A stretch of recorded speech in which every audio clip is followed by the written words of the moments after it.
name's Noir Tapes. Back with another plugin review. Today we're doing Decimort by D16 Group. One of my favorite plugins, one of my go-tos when it comes to emulation. I love the way it sounds, I love the flavor it can add to a sound. I love the way it looks mad. I think it's just a great plugin overall. It's a bit more pricey and we'll break that down later, but I think it's definitely worth it. Particularly if you're trying to achieve that lo-fi aesthetic, this plugin, it just tops everything. It says it up there in the top right anyways, high quality bit crusher, because that's what it is. So I'll do a quick breakdown of the plugin. I'll show you what everything does on it, move left to right, top to bottom. If there's a particular section, I'll go through that section first and then move on to the next section. So let's get started. This plugin's a bit more complex than some of the ones I've done in the past. Some of the other lo-fi plugins are made very simple and easy to understand. This plugin is simple once you know what you're doing, but some of the stuff in the background is really hard to understand and get a grasp of. I'll try my best to break that down today, but you have to be a bit of a music nerd in that regard. Like if you're really into synths and stuff, you probably would research the back end of this plugin to learn more about it. All you need is surface level knowledge to be able to emulate these old machines. You just need to know what to Google about those old machines and then how to convey that in the Decimort plugin. So first up in the top left, we have the preamp. This is essentially an input gain. You'll find it with some of the presets that it will crank this first. It'll jam the input volume quite loud into the resampler and into the quantizer and everything, and then the output it will turn it up as well. That really gives it that clipping noise and that distortion that some of the old machines just conveyed. I don't use the preamp too often, it's very rare. Next to the preamp we have the preset browser. I'll just go over these buttons real quick and then I'll show you the preset browser. So if you click previous, it will go to the previous preset. Next we'll go to the next preset in line. If you click save, you can save your own preset for later. I'll show you the preset browser now. If you click anywhere on this black bar where it has the name of the preset, it brings it up down the bottom here. There's a few filters you can use. I believe you can set more yourself in the edit mode. I've never gone into in-depth into that, but I was reading in the manual about it. These are all presets that it comes with, but you can see some of these ones that aren't bold, like this one and this one. These are ones I created myself, mostly based off other presets, like the MPC60 one. This MPC60, it does the thing I was talking about with the preamp where it jams the preamp, and I didn't really like that clipping sound. I wanted to emulate the MPC60 but at a reasonable volume, so I made a new preset with the MPC60 and removed that input gain boost and the output volume takeaway. So you got plenty of presets here. You've got your SP1200 down there. This does the same thing with the input gain. I need to change that. I keep forgetting to do that. MPC60. We can emulate the old MPC60. Emax. You got the hi-fi and the lo-fi. I love the way the lo-fi one sounds. And some of these presets are just really good. I like the way the glockenspiel sounds.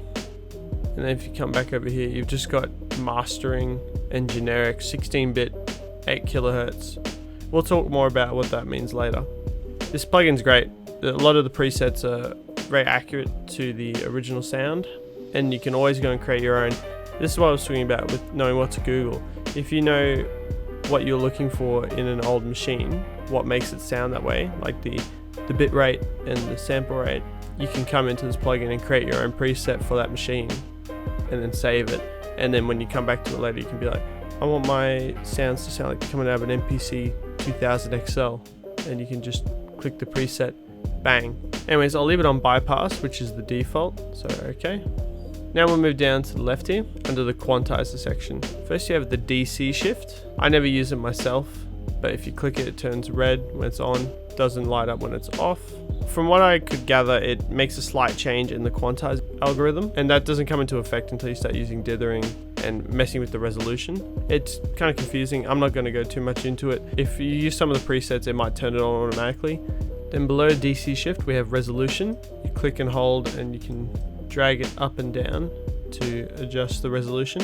From the two lines, that means it's not changing the resolution at all. It's just the original resolution of the sound, whether that's 24-bit, 16-bit, whatever the original resolution of your sound is coming in.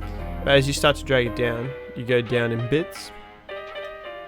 I've briefly talked about this in other lo-fi plugin breakdowns, but 8-bit is like your old game audio sounds. 12-bit, you start to get into some of the older samplers.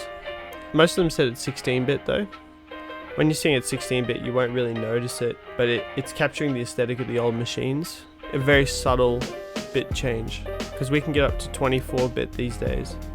But 16-bit was what the old MPCs used to run at. Very subtle difference, but it's important to capture that vibe. All the little changes add up to a lot at the end. So the bottom knob down here adjusts the dithering. Essentially what dithering does is it adds white noise to the sound before it gets quantized, which is with the resolution here. So if you turn the resolution down on a sound, it starts to sound really pixelated and jittery. And what dithering does is it adds white noise to help with some of the artifacting and make it sound a bit cleaner. So you can turn this from 0 to max. You'll notice it when you're playing a sound, you'll notice it a lot. Then we've got this section here called the Resampler section. Essentially this plugin works from left to right as well. So your sound starts through here and it goes down through the quantizer, then into the resampler section, and then the filter, and then here and here.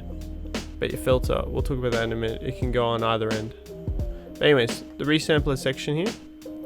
First we have the approx filter. You can click that to turn it on or off. What the approx filter does is it removes some of the harmonic content from the input signal before it goes through the actual resampler. So it moves left to right as well through the resampler. Your audio moves left to right through the resampler as well. So the approx filter, you turn that on and you can adjust the filter. They had some fancy diagrams when I was looking at it. From what I could gather, if you turn it up, it moves the filter up and doesn't remove as much of the artifacting. But if you turn it down, it will crush the sound and remove a lot of the harmonic content at the start before it goes in the resampler. And next we have the resampler here itself. So the quantizer adjusted the bit depth and the bit rate. The resampler works on the sample rate. Old samplers used to sit at a certain sample rate. At the time they couldn't achieve a higher sample rate like we can today. So the sounds used to sound a certain way because of the sample rate and the bit depth. Those were the two. So you can adjust this from 44.1 kilohertz all the way down to 44 hertz. It'll kind of sound crap after 10, I would say. 10,000 hertz starts to sound really kind of shit. If you're trying to achieve that vibe though, you certainly can. But I like it sitting in this section here between 16 and 22. 44.1 is the sample rate you'll find on CDs. And then you have the jitter knob here. This adds slight little variations to the sample rate. It's like how we have flutter and it affects the pitch, makes slight pitch variations. Same thing with the jitter wheel, except it affects the sample rate. And then after the frequency knob here, it goes down through this other filter called the images filter. I'll turn that on and off. What the image filter does is removes artifacts created from adjusting the sample rate. So essentially in this section you have a filter here for the incoming audio after it's been through the quantizer, and then you have the sample rate adjustment and or adding some jitter, and then it goes through to the other filter on the other end to remove artifacts. You can adjust the frequency at which it removes artifacts as well. With both these filters, I would suggest, if you're going to use them, turn them on and adjust the knob until you like the way it sounds. Unless you're really trying to achieve a certain sound and you know where it needs to be, it's very hard to tell with these filters. I would just turn them on, adjust it. If I like it, I'll leave it and I'll turn it on and off to get a before and after and see if I like it or not. And then after the resampler section, we move on to the filter. You have a basic filter. You can only have one filter going. So firstly, we got the pre and post. This is what I was talking about previously. You can click and hold this to move it up, and this will put the filter at the start here before the quantizer. So basically the audio comes in, it goes through the preamp, and if you have it on pre, it will go straight to the filter and then to the quantizer and resampler and then out. If you have it on post, the audio comes in and goes through all the sections, then to the filter at the end. This can be useful for achieving that old sample vibe. because you can make the audio sound like it was from a old sampler, and then you can use the filter to get rid of the highs and make it sound like you've basically taken a sample, an old sample, and filtered out some of the highs or the lows, however you want to do it. You can put the filter on the start and the end of the signal flow. Next, you've got the type of filter. It's either off, low pass, band pass, high pass, or band reject, which is rare. I don't see too many band rejects when it comes to filters. It's essentially an inverse band pass, so it removes the middle. You can Google all these, low pass, band pass, high pass, or band reject, to see what the shape of the curve is, or you can just experiment, it's up to you. Down here we have the cutoff for the filter, from 20 Hz to 20k Hz, and then this is the resonance. So wherever your filter peaks, you can turn it up and it will make a sharp point at that resonance. Then over here, and this is called the mastering section in the manual. Here we have the dry and wet knob, so you can adjust the overall sound from the plugin and blend it with the original sound coming in. And then the output volume, and this is the output meter. You can see if it's clipping or not. I will just quickly run over down the bottom here. I've never used any of these though, but you can change the quality of the sound. You can connect Midi controllers to this as well. You can change the GUI size, and you can also find the manual here. If you go into settings, you can change some stuff. Don't worry about it too much. There we go, that's Decimort broken down. I'll show you some examples now. I wanted to show how powerful this plugin is on Midi, because Midi comes in sounding really clean. I wanted to show you how Decimort works on a Midi sound, making that sound old and dirty, and also on a sample of some sort. So I've got two here. This first clip up the top here is actually some Midi I made earlier. I deleted the Midi clip just to make the background look a bit cleaner. But this is the Midi here, so I'll play it first so you can hear it, and then I'll put on some presets and I'll do a little bit of adjusting so you can hear how this plugin sounds. So this is the Midi by itself.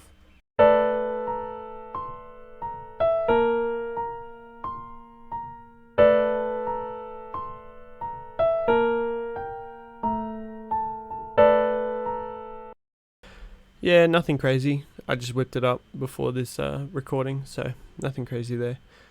So we'll turn on Decimort. You can see the output meter starting to bounce up and down. Nothing should be happening here though. The dithering's up, but we haven't adjusted the resolution, so it won't change anything. All these filters are off. So I'll chuck on a preset first. Let's go down here. First, I'll show you what I was talking about with some of the presets that come with the plugin, and how I don't like the way they sound with the input gain turned up. So this is the MPC 60 preset.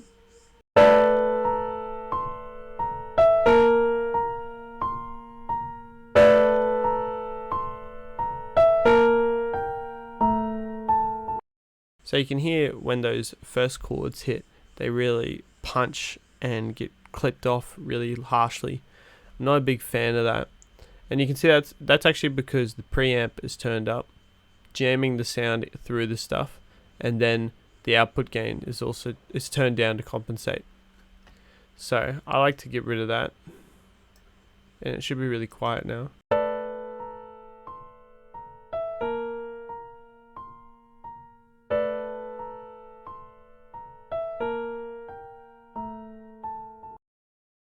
You'll find with a lot of these presets, some of the older machines have really drastic differences when you turn them on and off.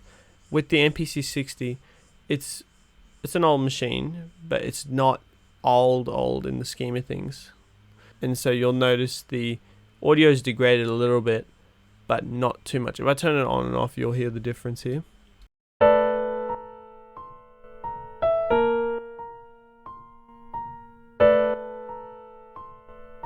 You hear how the high end of the audio is just gone. It sounds a bit more mellow. That's all because of the bitrate and the sample rate difference. You can't accurately achieve the high end that you can today with those old sample rates and bit rates. So that's what's happened here. It's emulated the old MPC 60, and it's got the 12-bit resolution, no dithering. There's a slight filtering here. The DC shifts on, I was telling you about that. And you can see the frequency's down 34k, somewhere around there. The images filter isn't on after the fact, there's a slight jitter. I'll show you the filter working in action as well, just to give you a little demonstration. But I'll show you some of the other lo-fi presets after this as well. So if I turn on the filter to low pass here and turn up the cutoff, otherwise you won't be able to hear anything. I'll just bring it down.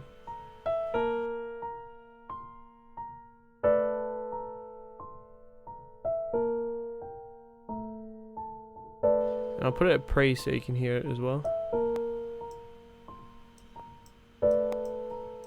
Very subtle difference. The appeal of the filter, you can remove the bass from it after it's gone through all the processing, so it really sounds like a sample that you're using. Or you can remove the highs and really put the sound in a mellow space. Anyways, let's show you the Emax Lo-Fi preset, because you'll really hear the difference when I turn this one on and let it play. You'll have that really lo-fi sounding pixelated sound. I love it. I reckon it sounds great.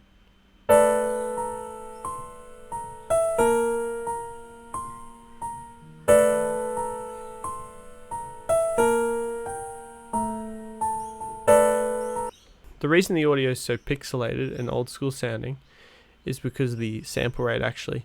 The resolution's still the same as the MPC60, but the sample rate is down really low. That'd be about 10K. When you turn the sample rate down, it starts to really sound pixelated. I'll show you an example. I'll do a drastic change here.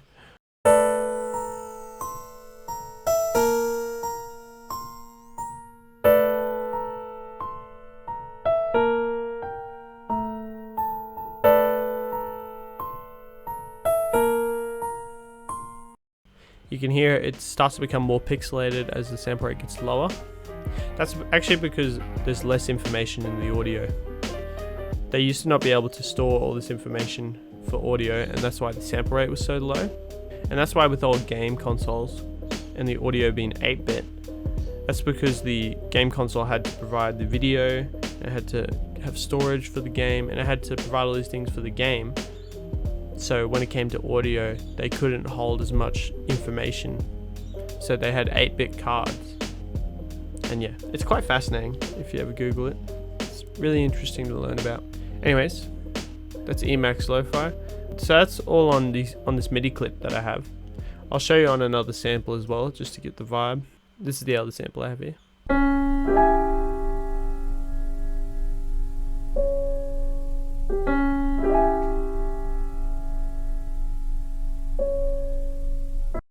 Make some dirty boom bap with that. Anyways, I'll try this 90s digital recording here. See if you can hear the difference here.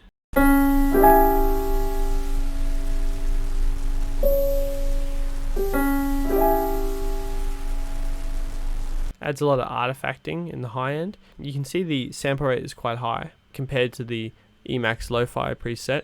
It's still low though, so you get a bit of artifacting here, but what's causing the digital sound is actually the resolution here. If you turn the bit depth down, it starts to create this layer of noise up the top, which is referred to as digital noise normally. So that's the 90s digital recording one. I'll show you one more on this sample. Let's do the SP1200. I'll turn down the preamp though, because you can see the preamp's all the way up. It's just going to go bang. So let's turn that down. And you should be able to still hear a difference here too.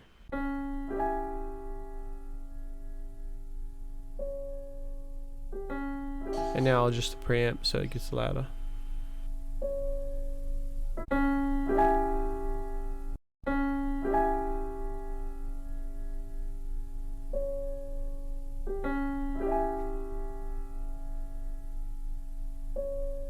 So you can hear the high end is quite mellow, and that's all because of the frequency here. The sample rate's cut out, so it can't accurately portray the high end as I was talking about earlier. And the resolution's still at 12. A lot of the old machines had 12-bit resolution. I know the MPC 2000 XL had a 16-bit resolution. I'm not sure about everything else. I'll do tape hiss so you can hear that preset as well. I like this one.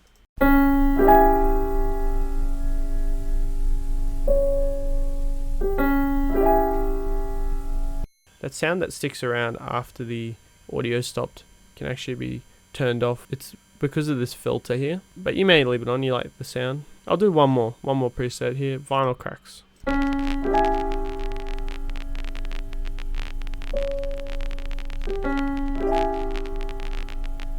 Yeah, not a huge fan of that one. Doesn't quite sound like vinyl crackle, but it's a decent attempt.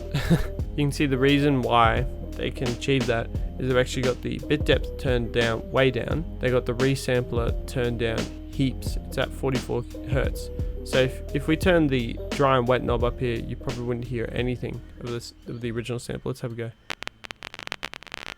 Yeah, it just mangled the audio and made it into what sounds like vinyl crackling.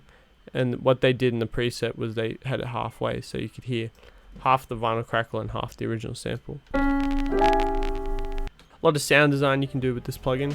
Definitely a great plugin for achieving that old emulation sound. I love it. So as you can see, I like to use the plugin on Midi to make it sound old. I like to use it on samples to add flavor.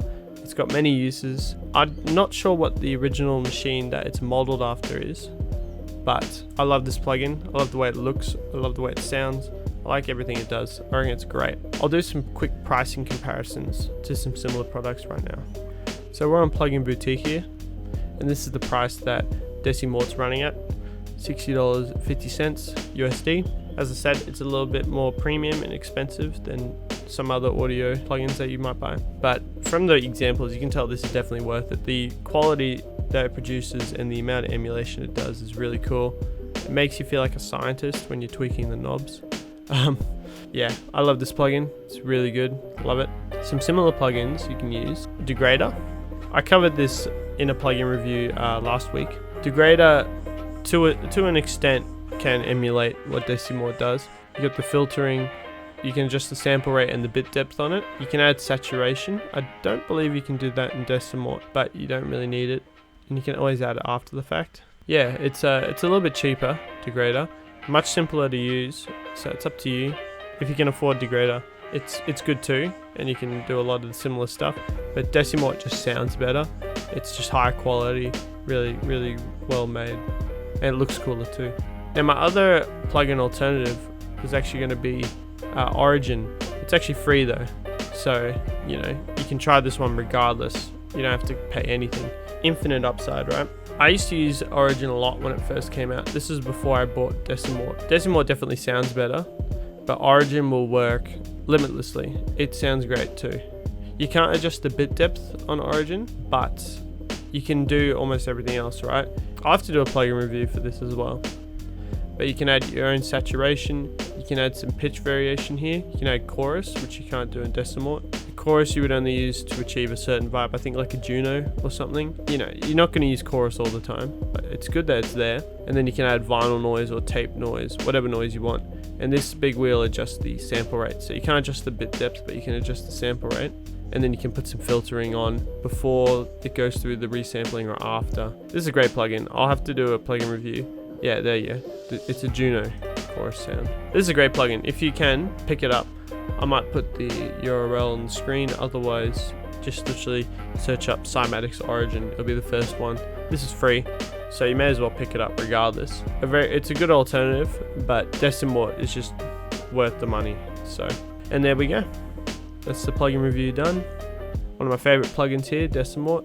Love using this plugin to achieve all that old sound that I use. Love the way it sounds on samples, on Midi. I even use it on drums sometimes. Rarely, but I do like the way it sounds on drums too. It's just a great plugin all around for any sort of lo-fi emulation. It looks cool. It is cool. If you can afford it, I definitely recommend it. Anyways, thank you for watching. Hope you have a good day. Please feel free to like and subscribe. If you can, it really helps me out a lot. These plugin reviews aren't getting too many views at the moment. I might start getting into tutorials maybe. We'll see. But yeah, thank you for watching.